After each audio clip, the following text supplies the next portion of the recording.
Awesome. Okay. As you all can probably see and notice that I'm not Stu. He had a couple of other things going on this weekend, so I am subbing his class for him. If we haven't gotten a chance to meet yet, my name is Beatrice. Please feel free to call me B though too. I have been with the Demon now for about 7 months as a teacher and tutor, and before that, I studied for the LSAT for a little over a year with the Demon. So I was kind of like blessed in a way in that I never really dabbled in any other like LSAT courses. I was like a demon baby and then grew up to be a demon adult. And I would say a year before I even started studying officially for the LSAT, I had just listened to like the Demon Daily and the Thinking LSAT podcast because I wasn't even sure if I even like if I wanted to go to law school. So I was like, you know what? Let me just kind of start looking at like what requirements there are. Oh, I saw that there was an LSAT that I needed to take, and I was like, oh, well, I suck at standardized testing. So let me try to figure out more about the LSAT, and that's kind of how I stumbled upon like the Demon to begin with. So yeah, I literally listened for like a straight year to the podcast and was just like, I thought they were kind of funny and like I learned a couple things here and there. So I was like, oh, I'll just keep listening. And then I finally was like, okay, I think I want to study for the LSAT. And then I started studying. So they've Ben and Nathan have been in my and they've been voices in my mind now for about like 3 years. So I'll try to answer all of your questions as best as I can as a student myself, but also, kind of keeping in mind like, hey, what would Ben and Nathan be thinking too? What would Stu be saying and thinking? I try to like study him in his classes. He's a great teacher. So again, super excited to be here with you all today. The way this class works is it's very volunteer heavy, right? So we have 3 LR passages. There are 3 bonus questions. So if we have time, can certainly get to them after we finish our first 3. I want volunteers to go through each question with me. So I'm going to give you all about 3 to 4 minutes to look at the passage on your own, look at the answer, or look at the question, try to solve it for yourself. And then I'm going to pull a volunteer in to help me actually go through the passage. And it might feel and sound a little redundant, but the way I don't want you to like read the passage like as if you're just reading it on your own. I want you to teach it to us. Okay. Pretend like you're the teacher for the day and tell us and explain to us how you think others would understand it, because we always say, hey, teaching an LSAT question to someone is like the best way to really learn the LSAT. And that's why we really push study buddies to people, because when you're in study buddy groups, you kind of are like teaching others how to do the LSAT, what you were thinking along the way, how you made your predictions, how you made your attacks, how you aggressively eliminated wrong answer choices. So when I have my volunteers do these passages, again, pretend you're the teacher for the day, okay? And teach it to us. Don't just tell us what's going on. Teach us what's going on. Teach us how you made your predictions, how you made your objections, and teach us how you went aggressively through these answer choices to get to the right answer. Okay. So we'll get class kicked off here. Let me start. I'm going to start sharing my screen. I'm also going to copy and paste the first question in the chat for us. So that way we have that one ready to rock and roll. And let me share my screen. And I'm going to give you all, again, about 3 to 4 minutes to look at this one on your own. Think about if you'd like to volunteer, okay, for this first one when I pull y'all back in. Please private DM me your answer choice and any that you were tempted by. That way I know kind of which ones we need to focus on when we all get back together. But again, I'm going to let you loose for this first question, and I'll pull you back in about 3 or so minutes.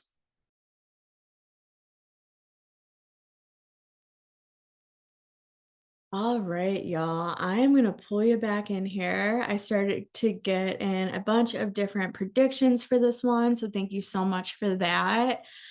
Uh Teacher mode, right? Do I have a volunteer to go through this first question and teach us how to do this one? I see some hesitant smiles. Don't be nervous. You guys got this. This one's kind of a hard one for me, honestly. Like, I would love for someone else to like take over and be like, hey, this is how I got to the right answer. Hina, yes, Hina, awesome. Hina, for reals, I'm horrible at strengthen and weaken questions. I will always be upfront and real and honest with y'all. They were always my Achilles heel on the LSAT, still are to this day, honestly. You can catch me missing a level 1 weaken question any day. Give me a level 5 sufficient assumption. I got it. Level 1 strength and weakens, they're just, I don't know, man. Me and them, we're not friends. So I would love, please teach us, right? Tell us what you were thinking as you were reading this passage, how you attacked it, how you find holes in the author's argument, and then how you ended up getting to the correct answer here. So let me put it back in prediction mode, and I'm going to have you take it away for us again. Tell us what you were thinking and how you ended up getting to the right answer on this one.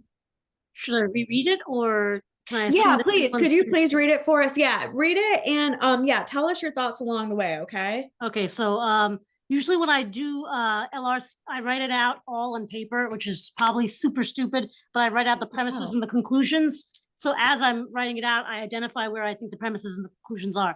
So it says the public health interesting. experts have waged a long-standing education campaign to get people to eat more vegetables, which are known to help prevent cancer. So I thought, okay, that's probably a premises. Unfortunately, and then I marked that as a pivot. The campaign has Mhm. had little impact on people's diets. So I'm like, okay, this is going in a different direction. The reason is probably that most people dislike the taste of vegetables. So I thought, okay, that's probably leading to the conclusion. And then, of course, the conclusion with the thus indicator, which I know we're not supposed to rely on word indicators, but there it is. And then, thus, the campaign would probably be more effective if it included information on ways to make vegetables more appetizing. So when I went through the answer choices, I looked for something that said, if the vegetables are more appetizing, then people might eat it, and that might make them healthier. And those were the pieces that I was looking for when I went through it.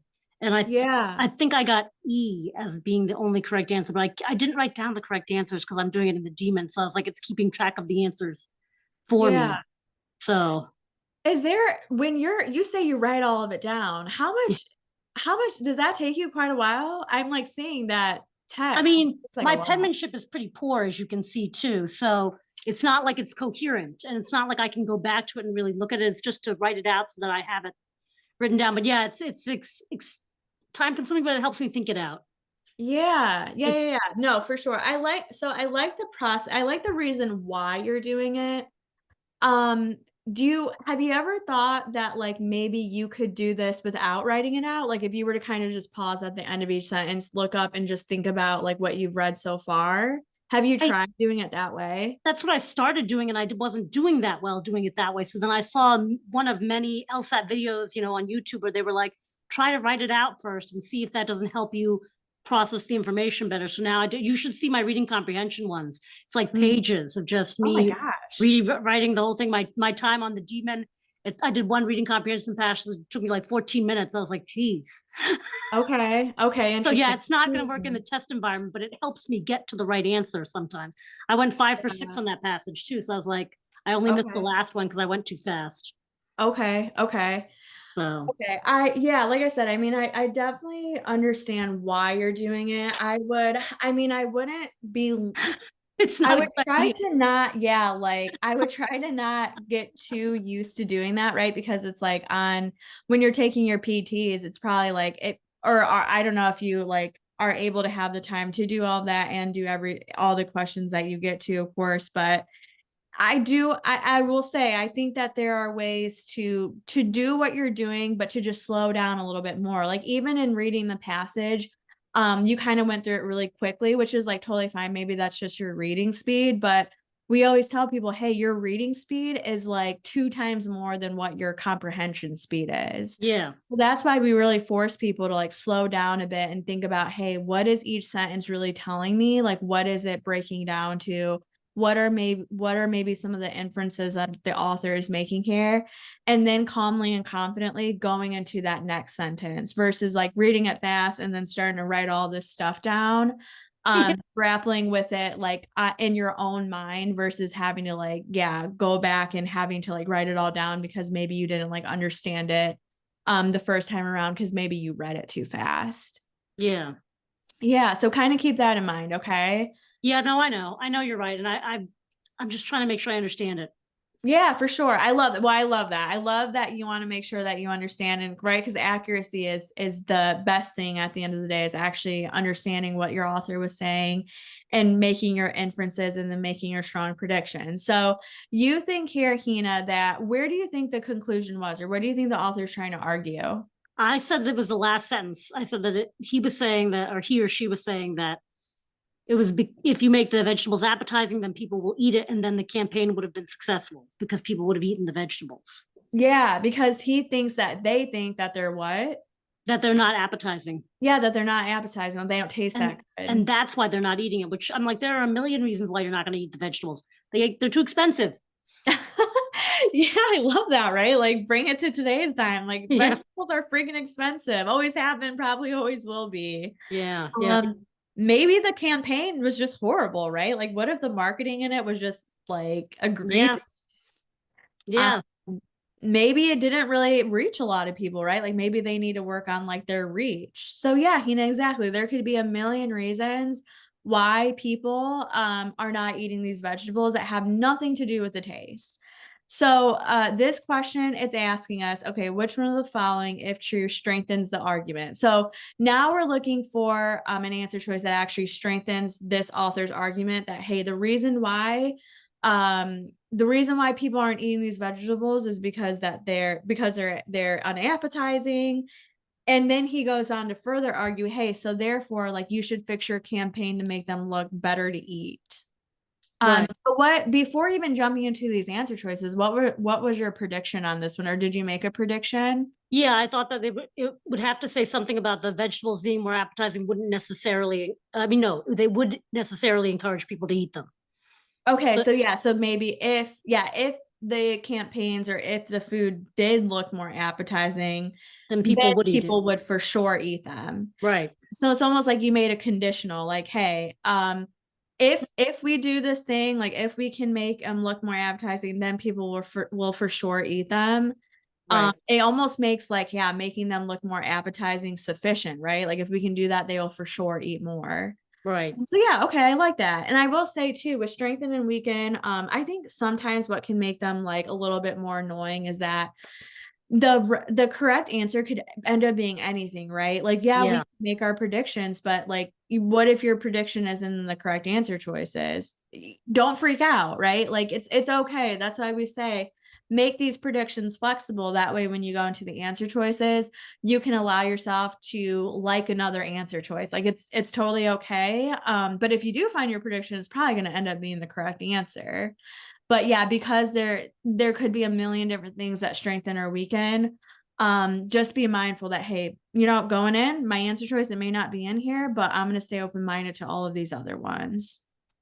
So and your predictions, they still also help you to not get tempted by wrong answer choices too. Mm. That's another reason why we make predictions, not only to try to find the right answer, but to eliminate the mess and clear the confusion or the static or the gray areas. And hey, no, this can't be the right answer because of XYZ reason. Mm. Mm. Also forces you to slow down a little bit, right? And think about what you've just read and think about what you're trying to find before just jumping into it. Mm. So so you say you picked E. Why can you read A and tell us why you didn't like A?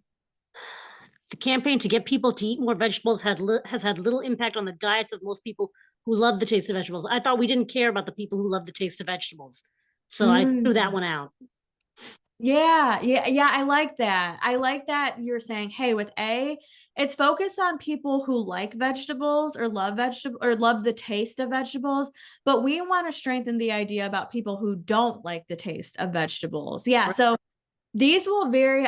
They're pretty common wrong answer choices in that they tend to focus on the wrong group of people. Right. Nice. Love that, Hina. Okay, some ways of making vegetables more appetizing diminish vegetables' ability to help prevent cancer.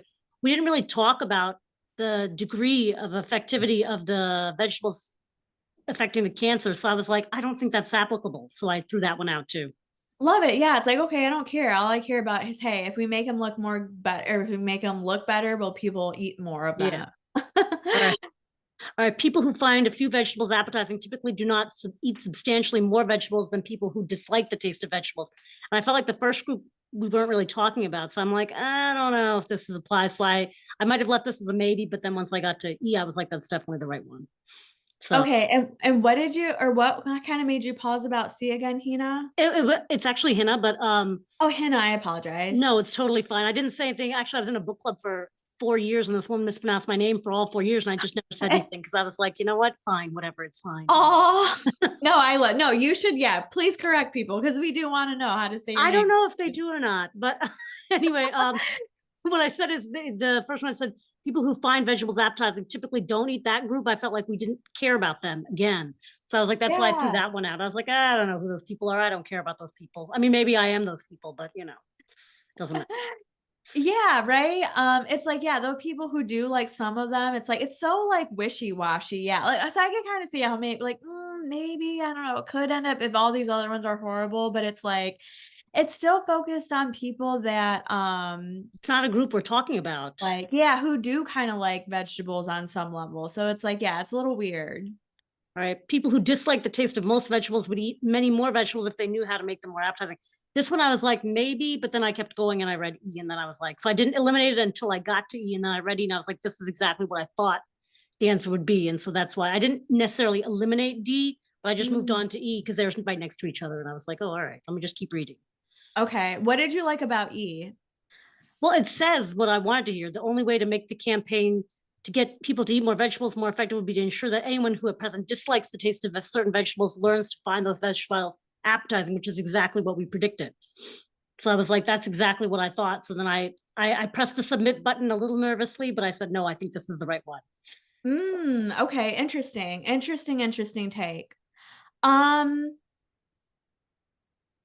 the only way to make the campaign to get people to eat more vegetables more effective would be to ensure that anyone who at present dislikes the taste learns to find those vegetables more appetizing. So when I read E, the way I was thinking about it, and maybe okay, let me before I say my thoughts, I want to get you all talking to and thinking. Does anyone have contentions on E versus D? And if so, Mm. and please come off of mute too. You can come off of mute and we can just have a discussion. Hi, What's it's Emma. Oh, Hey, sorry. Emma. no, go ahead. Hey, um, I was just gonna say, sorry, I have my washing machine in the background. It's a Oh, little, no worries, no worries. um, yeah, E is when I saw E, I just thought that that was just a restatement of what Mm, was already said, and it's actually a much stronger version of it too. mm, So it's like it actually just goes way, it doesn't it so A, it doesn't add anything new, any new information. And B, it's actually just way it goes way beyond the scope. It's like we don't care that we it doesn't need to be the only way. yeah. Um the conclusion says the campaign would probably be more effective if it included information. So it's like it's not the conclusion isn't even saying that it's the only way. So it's like it's a mismatch in that way. Okay. So one reason why you didn't like E. Okay, Ricky, go ahead. Yeah, so the moment I saw the word the only way, it makes it a very strong assumption, and I feel that there's other ways than the only way. So I don't like it unless the other four absolutely are way out, but otherwise I don't I try not to get into the only or someone has a very strong requirement. Okay. Is it Gravere? Yes, you got it. Yeah. Oh, awesome. Okay. Yeah, what are your thoughts? I had a contention with where it says learns to find those vegetables appealing. Because this one is saying like these people can just kind of magically learn to find vegetables that they don't find appealing currently appealing without actually saying like how are we actually making these vegetables more appealing? Like what are we actually doing to make these vegetables more appealing, kind of thing. If that makes sense. Yeah. Okay. I actually didn't even catch that little last part about answer choice E. Good. Yeah, good attention to detail there.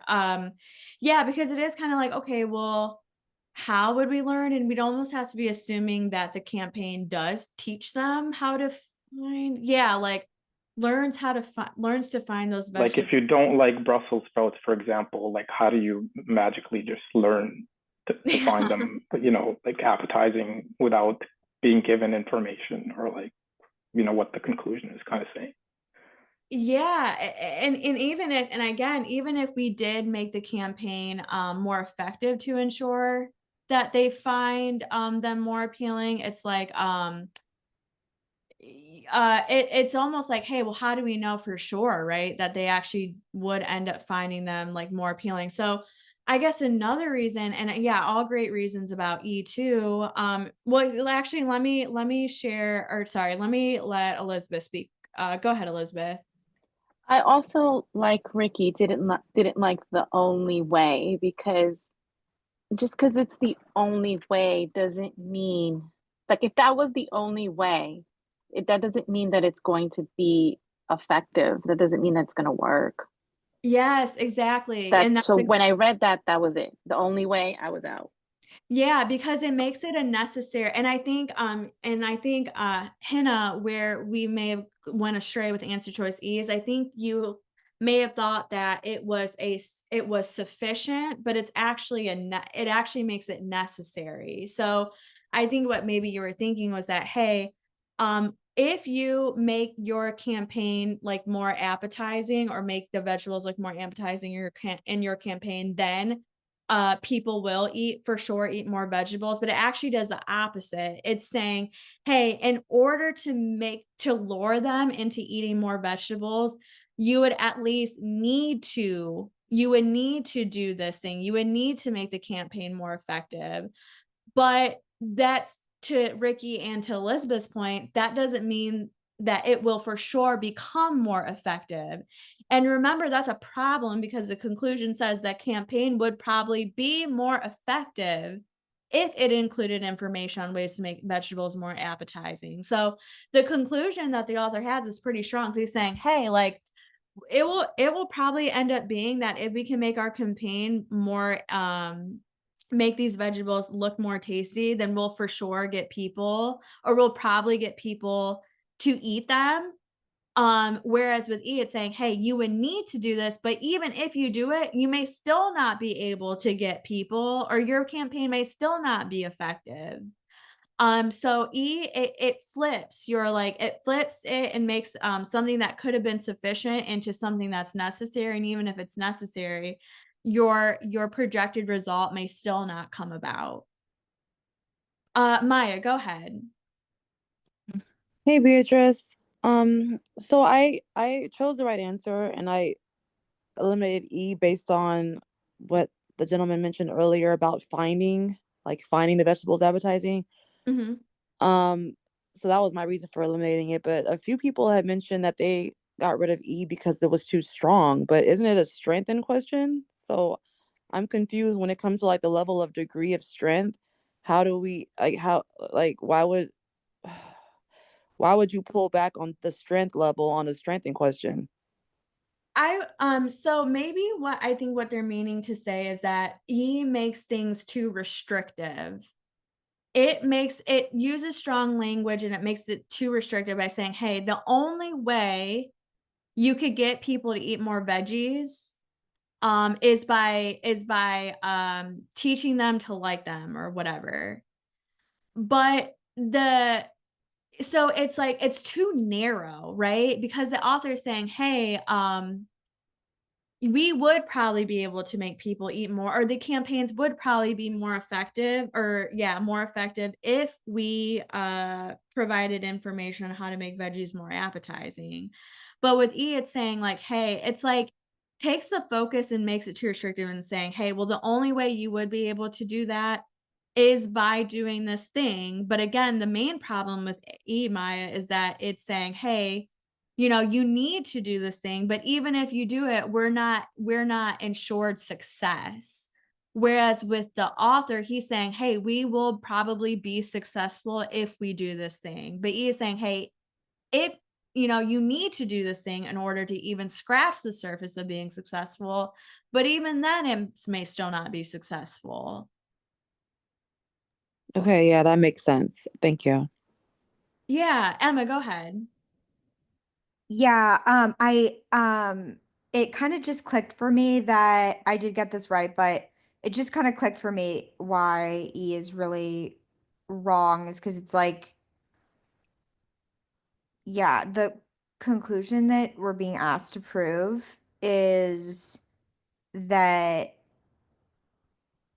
is what would make it the came this is basically just I'm just repeating what you said basically, but like the conclusion that we're being asked to prove is that um the campaign would be more effective if X, like we're trying to prove like that something would make it more effective, but all E does is it's like you said, it's just like, oh, this is like it doesn't even matter. Like this is the only way. It could be more effective. So it's just Yeah. yeah, that's how it's misaligned.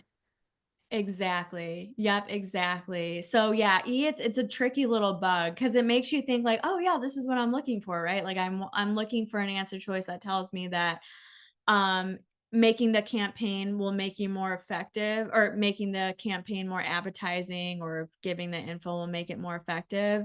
But yeah, with E, it uses those same words, but the concept is off because it's saying, hey, you need to do that, but even if you do it, you may still not be successful. Whereas our author was saying, hey, if you do this, we probably will be successful.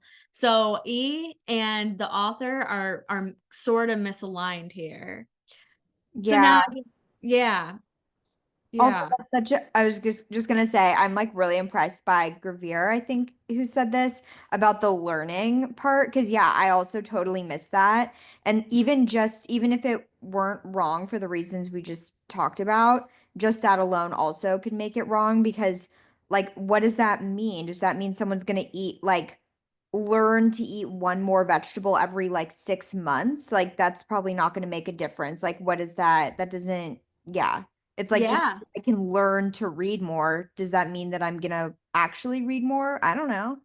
Yeah. Yeah. And what if it has nothing to do with I guess yeah, it does say including information on how to make veggies more appetizing, but and then again, it's all assuming that these people are actually going to learn how to find them more appetizing, which is like, hey, maybe they don't actually learn anything from Yeah, the right, exactly. Yeah, or maybe they just don't care. Yeah. yeah, exactly. Yeah. So multiple reasons why answer choice E ends up being wrong here. Yeah, great discussions, everyone. Hey, you know what? Especially if E was like one where you're like, oh, I don't know, like how could this might end up being the right answer. I think hearing comments right from everyone how they were thinking about it helps. So Hannah, now kind of following back up with you. You said you kind of so this would be a situation, Hannah, right? Where it's like, hey, I don't know, D could end up being the right answer, but let me see if E is correct. Instead, maybe flipping that thinking and being like, okay, D, I don't hate D. Maybe it could be the right one. Let me see how I can eliminate answer choice E versus let me see if answer choice E is correct. And I think we had a discussion about this maybe Friday night in class where it's like, go into these answer choices not hoping for them to be right, but finding reasons why they're wrong. Okay. And that can help you to cut through kind of like the BS. And with E, it's like right away people start reading The Only Way, and they were already like kind of freaked out by answer choice E. So being a little bit more aggressive in that way can certainly help too. Yeah, Elizabeth, go ahead. When I was, because I'm starting to attack the passages now, like you had suggested for me to do, not to be so passive. Awesome. When I read in the passage where it said the reason is, the reason is probably that many people simply don't like the taste of most vegetables. Right there, I objected. I'm like, well, what if they don't know how to make them? Yeah. And Yeah. then boom, right there, I got to the answer and it was there. D Yeah. just like said exactly what I questioned. And then I noticed that I also predicted what was coming next at that same point. So I did two things there. I immediately did my prediction and I saw what was coming. Yeah, I love that. Yeah, and exactly. And it's like, well, how many people? Like, how many people just like, so there's like a couple, even, yeah, starting Yeah. sense, there's ways that you could start like attacking, to your point, Elizabeth. I love that. Yeah, Emma, go ahead. Oh, hey, sorry. Oh, no, Yeah, you're I fine. was just gonna say I I used to approach passages or like, questions, where, yeah, I would almost view it as like a ranking system. Like, oh yeah, like the goal is to get down to two, and then one will be like really close to being right, and like it's just such the wrong, like it's just changed the game for me to as soon as I've heard teachers talk about like, find reasons to eliminate answers, and also just like that there are four completely wrong answers and one right answer. So it's like, yeah, otherwise I just get, it's like, because they're not asking you to rate them like from like, best to worst. Like it's just you choose the right answer. Yeah, for sure. Exactly. I love that. I love that. So yeah, going in just being like, hey, well, it's already has right an 80% chance of being wrong. Let me figure out how it's wrong versus let me try to see how it could be correct. That just having that little bit of a mental shift can help so much, bring so much more clarity when you jump into these answer choices too. So yeah, great job, Yeah, Elizabeth. totally. Yeah, everyone who discussed this passage with us.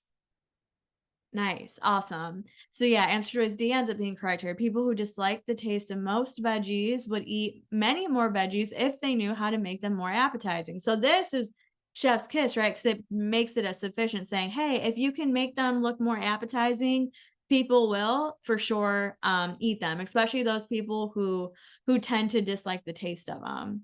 So yeah, D is perfect here. Awesome.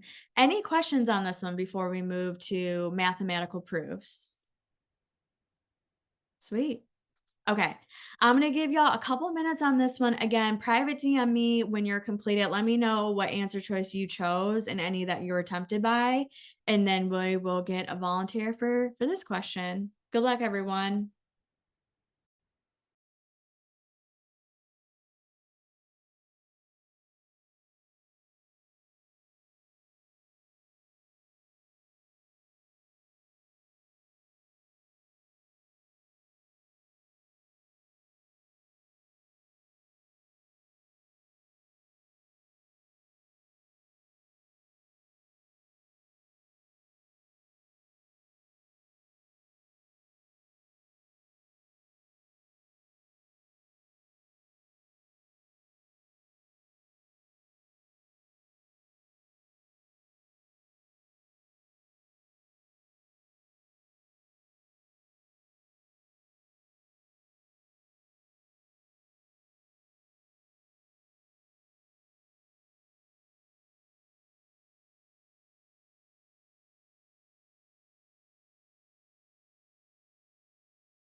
All right, y'all. I'm gonna pull you back in here. I started to get a couple of predictions in. So, do I have a volunteer to go through this question with us? You guys have got this, I promise.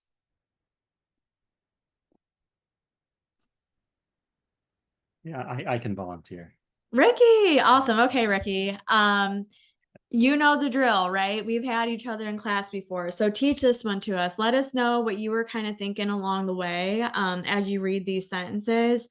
Let us know, did you object with the author at all? Did you empathize with their conclusion? And how did you make your predictions to end up coming to the correct answer? Okay. Yes. Okay. Awesome. Right. So mathematical theorem proved by one mathematician should not be accepted until each step of its proof has been independently verified. Okay, so this is more of a statement that lays the groundwork Yeah, agreed. that a proof is needed to be independently verified. Okay, Yeah, second, okay. computer-assisted proofs generally proceed by conducting a vast number of calculations, surveying all the possible types of instances in which the theorem could apply and proving that the theorem holds for each type. Mm. So this lays another condition. So it says that this is for theorems that a vast number of calculations are required, because some theorems may not require that, but the ones that require that, then there'll be the computer assisted ones. Yeah, Yep. love that. It's like, wow, okay, so you need to go and prove every single little thing about that theorem or how that theorem could apply and proving that it holds for each type. Like that's kind of a lot, right? It seems a little aggressive to me. It's like, whoa, quality control much? Yes, yes. I think it's for a certain type of theorems that you need to look at the actual data to prove it. Because some of them it may just be math canceling it out. It may not even get to that. But the ones that okay, we actually need to run, they call it the brute force method. That if there's billions of possible combinations, that okay, it's to be computer assisted. Okay. Next one says, in most computer-assisted proofs, there are astronomically many types of instances survey, and no human being could review every step in the proof. So it's saying yeah, so if there's a billion combinations, no possible human being within this lifetime can manually do it. So using a computer is the way that's required for these astronomical type of questions or theorems. Hence, computer-assisted proofs involving astronomically many type of instances should not be accepted. So it's saying that as so they laid out three different statements, and now they're summarized as, oh, because of what we said so far, computer-assisted proofs involving these type of complex questions should not be accepted. But then they suddenly jump to the conclusion, but then what's the missing link over there? So how do we link towards that? So there has to be some condition that's saying, okay, like using computers is not acceptable method. There's some errors with the computer possibly, or something that it's not going to be an accepted methodology. So I think that's the most likely prediction. But then there's also some, if it goes tangent, then it could be talking about other things that's not about using these complex problems. Like there could be a lot of things, but I'm trying to, okay, this is the most likely prediction, but there could also be other things. So that's how I approached that these prediction problems. That okay, it's not the only one, but it's the most likely one. Let's roll with it, see if the answer choices go with that. Yeah, so you're saying that, hey, maybe there are other things that that could be going into play that say, hey, these computer assisted proofs, they should be accepted because of maybe another XYZ reason. Right, that could be some other external reasons, but then it has to introduce a lot more other things if you were to go on other sideway type predictions. But if it's just straightforward and okay, they're just looking for this one link to see why our computer is not acceptable in this sense. It could be because they're not reliable, because be some legal matter, so something that why the computer assisted proofs are not going to be accepted. Okay, gotcha. Well, so he is arguing, right, that they should not be accepted. So I guess, Ricky, if we were to try to argue with him, maybe we're trying to argue with him on why they still should be accepted, right? And remember what he told us in the beginning, that a theorem proved by one mathematician should not be accepted until each step in its proof has been independently verified.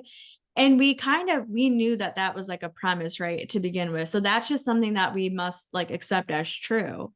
That a proof should not be accepted until each of its steps can be independently verified. And then he goes on to tell us that, hey, in these computer assisted proofs, no humans, they can't go in and review every single step. So therefore they should not be accepted. So now that you're kind of are reading this, what do you think about like this conclusion? Do you think that they should not be accepted because humans can't go and review every step in the proof? Because they're relying on that. The condition is the human has to go and verify, and now they're saying that because humans cannot verify. So Okay. it's saying that that's a condition. So is that the linkage that we need to rely on, or is there some other thing that presents some other condition that wasn't covered in the three? Yeah, I love that. Because, yeah, we must accept it as true, right? That in order for a theorem to be accepted, we know that each step in its proof must be independently verified. Okay, got it. We also know that apparently with the computer assisted proofs, they're like super complex and it's really hard to prove every single little thing in them. And we know that humans cannot do it, right? And then the author egregiously goes and concludes, hey, so therefore, these proofs, they should not be accepted. So yeah, Ricky, you're completely right. It's his argument is somewhat flawed because he must be assuming that only humans can go in and review every step in the proof. But what if we were to have Chat GPT do it, or some sort of an AI do it, right? Like, why does it need to be a human being going and verifying these computer proofs? It doesn't say here in the premise, it doesn't say that a human needs to go and independently verify each step of the proof, right? So if it doesn't say that, that is one way we could potentially be objecting to this author's argument. Nice. Great. Yeah. Great job spotting kind of where there might be some assumptions coming from our author. And again, y'all, step 2 of this whole LR process is, yes, understand the passage, but also make sure that you're identifying what the author's inferences are, what they seem to be inferring in their conclusions based off of the premises that they gave you. So here he seems to be inferring that only human beings can go in and verify these steps, that it can't be an alien that does it or an AI machine that does it, right? It needs to be a human being doing it. Awesome. Okay, Ricky, read this question to us and then we'll jump into and then tell us your prediction and then we'll jump into the answer choices. Okay, so the question is, which one of the following is an assumption on which argument relies? Yep, so we're looking for that assumption to link to that okay, it does it have to be a human, or is there something that qualifies or disqualifies the computer from being accepted as this independent verifier? Nice. Love it. Okay. Okay, so answer choice A, the use of computer to assist the proof of mathematical theorems has greatly simplified the mathematician's task. Okay, so it's another statement, but does it strengthen, does it link, it doesn't add any more context to it. Yeah, and it's like, does the author have to 100% agree with this, right? Like, if anything, the author seems to not like the proofs or the math proofs. So it's like, yeah, this one's weird. It's like, I don't know if the author has to agree with this or not, because this is like a necessary assumption question. Okay, the most attempts to construct proofs of mathematical theorems do not result in demonstrations that the theorems are true. So this talks about that, are most theorems true or not, but that's also not really relevant to what this argument is about whether, okay, can we rely on these independent computer robots to do the verification? Yeah, love it. Perfect. Right. C, computers cannot be used to assist in generating proofs of mathematical theorems that involve only a very limited number of steps. So this one, the first part of it could be relevant, but the second part of it talks about very limited number of steps. And this passage we didn't care about, is it few steps, 1,000 steps? So that only talks about something very specific and not really solving the argument of the point of the passage. I love it. Yeah, the author only talks about those proofs that have a vast number of calculations. We don't care about the ones that have very limited number of steps, and we don't know what he thinks about them either. Okay, all right. So D, any mathematical proof that does not rely on the computer cannot proceed by serving all possible types of instances to which the candidate theorem might apply. So it says that any mathematical proof. So any in this sense, does it also mean all? And it says that Mhm. pretty much anything that does not rely on the computer cannot be surveyed, cannot proceed by serving all instances. So it's just saying that if you don't rely on the computer, you cannot do it manually, but still it doesn't really solve the argument that we're trying to get to. Yeah, exactly. It's like, hey, we only talk about computer assisted proofs. We don't talk about the ones that don't rely on computers. So again, it's like, what do we know about that? And to your point, Ricky, that whole any there is Yep. super strong too. And again, with necessary assumptions, they tend to favor weakly worded answer choices, right? Because they're easier to prove.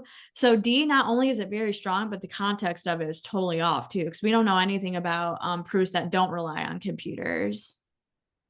Okay, so E, the use of an independent computer program does not satisfy the requirement for independent verification of each step in a proof that is extended enough to be otherwise unverifiable. So this links the argument saying that a computer program does not qualify, does not satisfy the requirement that at the beginning of the passage it mentions. Yes.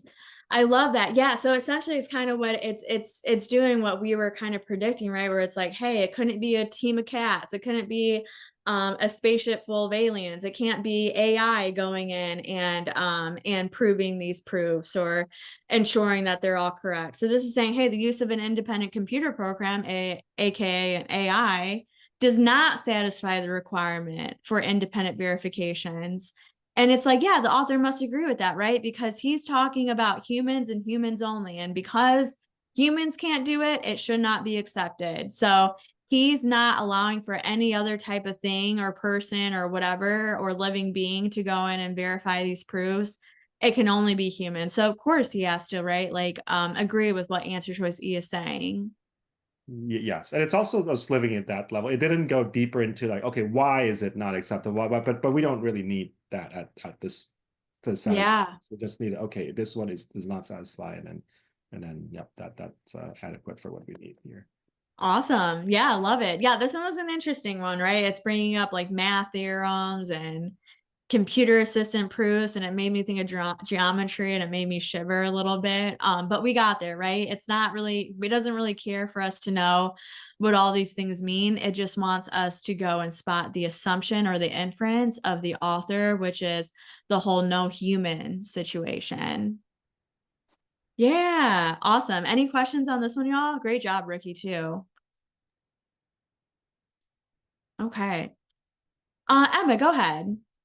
Hey, yeah, great job, Ricky. And would you say that D is actually like a weakener because it's actually making the case for that computer assisted programs are like the only way to do the theorems. Yeah. Yeah, it could be seen as like almost like a weakener for the author too, right? Yeah, because it's saying, hey, like um if you don't rely on a computer, then you can't proceed by surveying all possible types of instances. But I guess it doesn't completely prove them wrong, right? Because the author could still go back and say, hey, an even computer, or yeah, even computer assisted proof still can't do it either. But yeah, Right. the almost, yeah, weakens it a bit. The idea I'm trying to say. That's what I thought. Okay, cool. Yeah. All right. Yeah, great. That's it. Thanks. Awesome. Yeah. Yep. No problem. Sweet, y'all. Okay, let's go through this last one here. I think this one's going to be a little bit of a shorter one. So this is from test 22, question 7. It's called fruit. I'm going to give you all a couple minutes to look through this one. And then depending on time, I think I might go through this one with us and share my thoughts with you. And then private DM me with your answer choice and any that you were tempted by.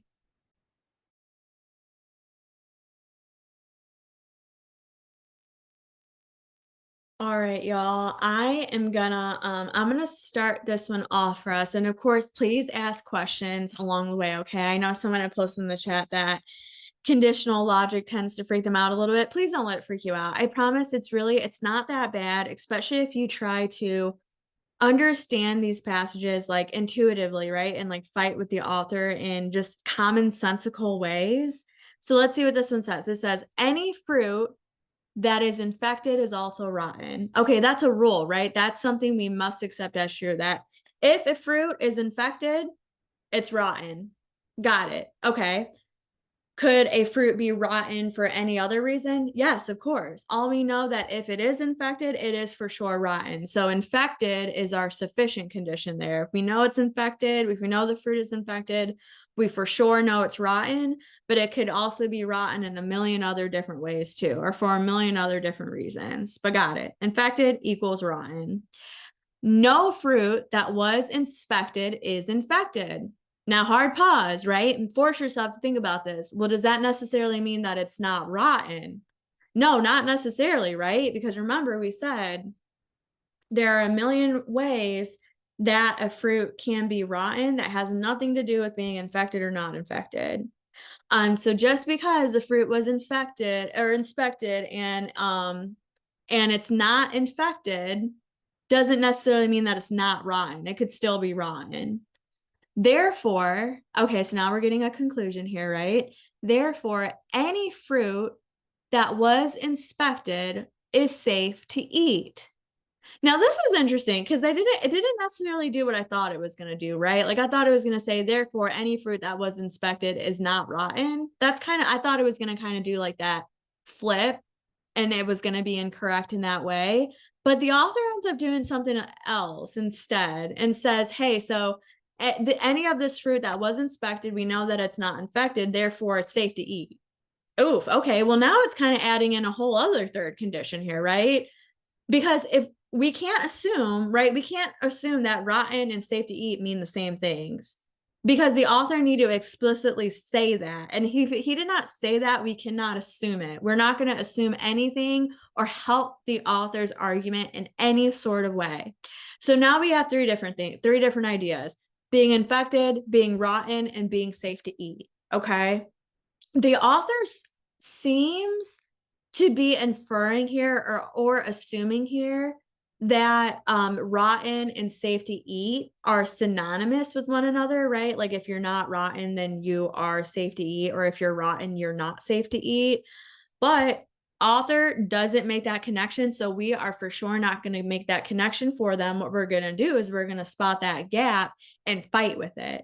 And now we can fight with this for two different reasons. First of all, just because it was uninfected does not mean that it's safe to eat. What if it's not infected with that virus, but was dipped in like a super harmful pesticide, right?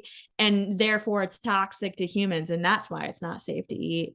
And also, if he is actually assuming here that rotten and safe to eat are the same things, of course we know that just because it was inspected and it's not infected doesn't mean that it's not in fact rotten too, right? Or not, or not safe to eat. So we're gonna jump into this one knowing, hey, these are a couple of assumptions from our author's behalf. Any questions on the way I understood this before I move into the question itself? Yeah, Emma, go ahead. Hey, yeah, thanks. I just want to make sure I have this right. So if it if it is inspected, then it's um if it was inspected, then it's not infected. Oh, Yeah. right. Okay. And if it's not infected, yeah, we don't know. Right. Okay. I actually we can't make any we can't deduce the rotten part, anything about the rotten part, right? Exactly. Yeah, No, okay. we do not know anything about rottenness. Yeah, we only know that, hey, if it is infected, it's for sure rotten, but it could also not be infected and it could still be rotten. Right. Exactly. Okay. Yes, that makes sense. Yeah. Okay. Cool. Thank Yeah. Yeah, Gravir, go ahead. Yeah, if it had said instead, like only if a fruit is infected, it is rotten, then can we safely assume that if it was inspected, like it wouldn't be rotten? So only if a food is infected can it be rotten. Yeah. And then it says no fruit that was inspected is infected. Yeah. Then we can safely assume that, um, okay. Yep. Yeah. Yeah. You're exactly right, because only if introduces a necessary condition. So if we said, hey, only if a fruit is inspected can it be rotten, that makes infected, it turns it from a sufficient condition to a necessary condition for being rotten. So in any fruit that is inspected is also rotten. Infected is sufficient to be rotten. Now, if we said only if you are infected, then can you be rotten, that would actually make infected necessary to be rotten. So then if we were to say that, hey, only if it's infected can it be rotten, when we learn that it's not infected, it would actually be true that it could not be rotten. So it would switch the condition, and that would end up making it correct. But even then, Gervier, this still isn't, even if it was turned into a necessary condition, this could still be wrong, this conclusion, because we don't know what safe to eat means. Right? Because the author is assuming that rotten and safe to eat are the same thing, but we don't know that for sure. So that's another problem with this argument. It's not only just this whole sufficient necessary thing, but also his whole safe to eat versus being rotten. Yeah. Great questions. Any other questions? Awesome. Okay, let's see what this one asks. The conclusion of the argument follows logically if which one of the following is assumed. So sufficient condition, right? Or sufficient assumption. We're trying to make this argument win. So again, what was the argument? That, hey, any fruit that was inspected is safe to eat. Well, geez Louise. Okay, so a couple of things that I think that can make this win. We could say that, hey, anytime you're inspected at all, no matter what the outcome is, if you're inspected, you are safe to eat, right? Let's see if there are any others. And if you had any other predictions, please feel free to post them in the chat too. We could say every fruit, no matter what, is safe to eat, right? Like no matter if it's infected or not infected, you're still safe to eat. It doesn't matter how crazy it gets, because as long as it for sure proves the author's argument true, it's the right answer. So we could just say, hey, everything in the world is safe to eat always, right? That would make the author's argument win. So you get the gist here. We're looking for a very strong. A says, it's not safe to eat any fruit that's rotten. Don't care, automatically don't care, right? Because it's, first of all, well, we know it could still be rotten, right? So automatically I'm just like, A does nothing, because even though it's not infected, it could still be rotten. B probably going to end up being the same thing. It is safe to eat any fruit that is not rotten. No, right? No, because it is safe to eat any fruit that is not rotten, because again, it could still be rotten. So rotten, not rotten, we don't know whether it is or if it isn't. That's the problem here, right? C, it would have been safe to eat infected fruit. Okay, well, automatically we don't care, right? Because this fruit, it's not infected. So it's almost to like Hannah's point earlier. Or sorry, Hannah's point earlier. I apologize. I was going back to my old saying. It's focused on the wrong group. It's focused on fruit that is infected. We're focusing on fruit that is not infected. D, it is not safe to eat any fruit that is infected. Again, we don't care, right? Because it's talking about fruit that is infected. We know that this fruit is not infected. So D, not the right answer. E, it is safe to eat any fruit that is unaffected. Nice. Okay. That's the only thing we know here, folks, right? We know that this fruit is not infected. No fruit that was inspected is infected. So we know it's not infected. And it is safe to eat any fruit that is unaffected. This is the correct answer because that's the only thing we know about this fruit. We don't know whether it's rotten or not rotten. We just know that it is not infected. So answer choice E ends up being the correct answer here. Yeah, Emma, go ahead.